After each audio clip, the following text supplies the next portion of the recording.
ശ്രീകൃഷ്ണ ഭഗവാന്റെ അതിമനോഹരമായ വേണുഗാനത്തിൻ്റെ ആ മാസ്മരികതയെ പറ്റി ഈ ശ്ലോകത്തിൽ ഭംഗിയായി കവി ചിത്രീകരിച്ചിരിക്കുന്നു. വൃന്ദാവനത്തെ ആകെ ആനന്ദ സമുദ്രത്തിൽ ആറാടിച്ച ഭഗവാന്റെ ഓടക്കുഴൽ വായന. അത് കാട്ടിനുള്ളിലെ ഒരു മരച്ചുവട്ടിൽ നിന്നുകൊണ്ടാണ് ഭഗവാൻ വേണു വായിച്ചത്.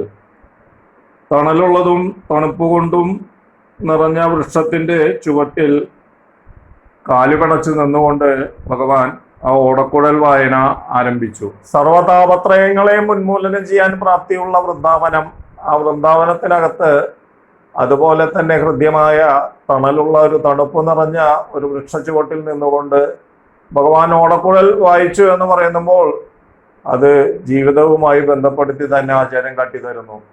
ഏതൊരു പ്രതിസന്ധി വരുമ്പോഴും ആദ്യം നമ്മുടെ മനസ്സിലേക്ക് ഓടിയെത്തുന്ന ആ രൂപം, ആ രൂപത്തിനെ, ആ രൂപവും ആ രൂപത്തിൻ്റെ ഓടക്കുഴൽ നാദവും മനസ്സിലേക്ക് ഓടിയെത്തുന്ന സമയത്ത് എത്രമാത്രം വലുതാണെങ്കിൽ കൂടി ആ പ്രതിസന്ധി നമ്മിൽ നിന്നും മറയുന്നു, അല്ലെങ്കിൽ മനസ്സും ശരീരവും എല്ലാം ഉന്മേഷഭരിതമാവുന്നു എന്നതിനെ കാണിക്കാൻ കൂടിയാണ് ആചാര്യൻ അപ്രകാരം ഒരു വർണ്ണന നടത്തിയിട്ടുള്ളത്. രൂപം അതുപോലെ തന്നെ എത്രമാത്രം മനോഹരമായിരുന്നു എന്നത് വർണ്ണിക്കുക എന്നത് ഒരു പക്ഷേ 1000 നാവുള്ള അനന്തന് മാത്രമേ സാധിക്കൂ.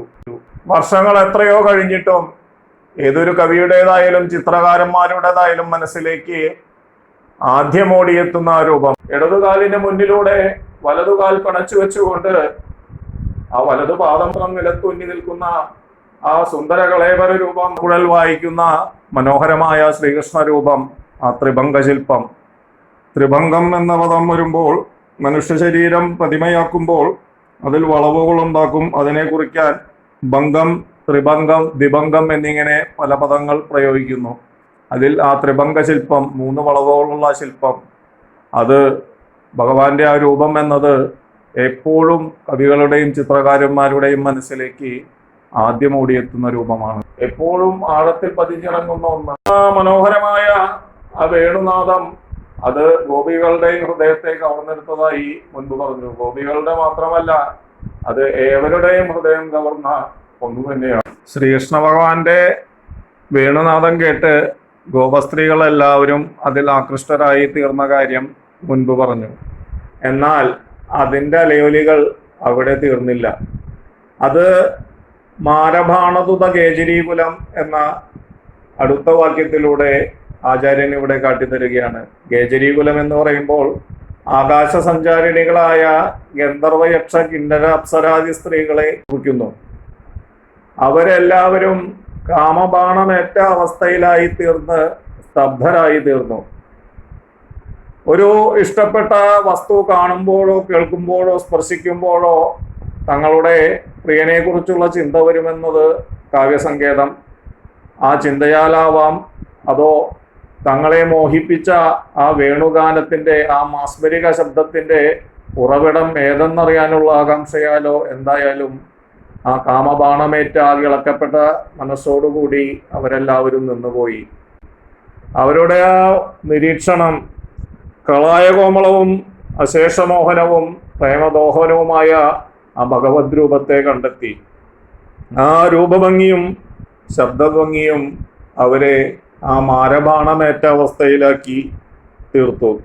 മാരബാണമേറ്റ് ഗേജരീകുലം ഒന്നടങ്കം ഇളക്കപ്പെട്ട മനസ്സോടുകൂടി തീർന്നവരായെങ്കിൽ അതിൻ്റെ നേരെ വിപരീതമാണ് അടുത്ത പദത്തിൽ കാണിക്കുന്നത്.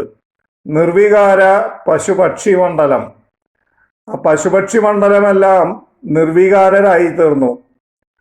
യാതൊന്നു തങ്ങളെ ആനന്ദത്തിൽ ആറാടിപ്പിച്ചുവോ ആ വസ്തുവിൽ തന്നെ മനസ്സ് കേന്ദ്രീകൃതമായി നിശ്ചേഷ്ടരായി പോകുന്ന അവസ്ഥ.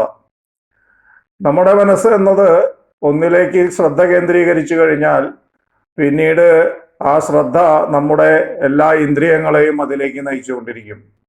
ആ മനസ്സും ഇന്ദ്രിയങ്ങളുമെല്ലാം ഒന്നിലേക്ക് തന്നെ കേന്ദ്രീകൃതമാകുന്ന നേരം നമുക്കത് ഇഷ്ടപ്പെട്ട സംഭവം കൂടിയാണെങ്കിൽ ആനന്ദം എന്നത് എത്രമാത്രമെന്ന് വർണ്ണിക്കാവുന്നതല്ല.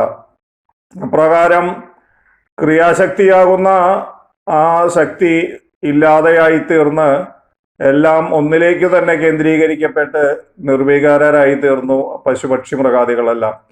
പശുപക്ഷി മൃഗാദികൾ എന്ന് പറയുന്നുണ്ടെങ്കിൽ കൂടി ആ വൃന്ദാവനത്തിലും പരിസര പ്രദേശങ്ങളിലുമുള്ള എല്ലാ ജീവജാലങ്ങളെയും അത് കുറിക്കുന്നു എന്ന സങ്കല്പം. ആ തങ്ങൾക്ക് ഇഷ്ടപ്പെട്ട വേണുനാദം ഒഴുകിയെത്തുന്നതും കേട്ട് അനങ്ങാതെ നിന്നു. ഓരോ വികാരങ്ങളുടെയും പുറത്താണ് ഈ ഭൂമിയിലെ ഓരോ ഭാവപ്രകടനങ്ങളും. എന്ത് ചെയ്യുമ്പോഴും എന്തെങ്കിലും ഒരു ഉദ്ദേശം മനസ്സിൽ സൂക്ഷിച്ചുകൊണ്ടാണ് ഓരോ പ്രവൃത്തികളിലും നമ്മളെല്ലാവരും ഏർപ്പെടുന്നത്. അത് കൂടിയ അളവിലുണ്ടാകാം, കുറഞ്ഞ അളവിലുണ്ടാകാം. പക്ഷേ എന്തു തന്നെയായാലും അതിന് പിന്നിൽ ഒരു ഉദ്ദേശം വ്യക്തമായിട്ടുണ്ടായിരിക്കും.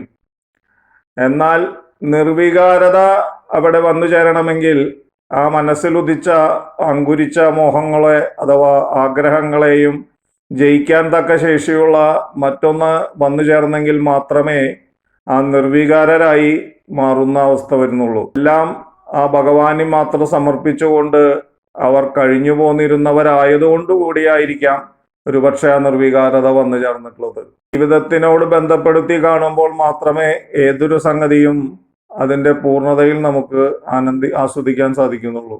പ്രകൃതിയിലെ ഓരോ ജീവജാലങ്ങളും മനുഷ്യന്റെ പല ഭാവപ്രകടനങ്ങളുടെ പര്യായങ്ങളാണ്. മനുഷ്യ മനസ്സിന്റെ പ്രതീകങ്ങളായിട്ടാണ് ഓരോ പുരാണങ്ങളിലും നമ്മുടെ ചുറ്റുമുള്ള ജീവജാലങ്ങളെ എല്ലാം കാട്ടിത്തരും. ഭാഗവതത്തിൽ പ്രകൃതിയിലുള്ള 24 ഗുരുക്കന്മാരെ പറ്റി പറയുന്നുണ്ട്. ജീവജാലങ്ങളിൽ നിന്നും പഠിക്കാവുന്ന ഓരോ വസ്തുക്കൾ ഉണ്ടെന്നതിന്റെ സൂചന കൂടിയാണത്.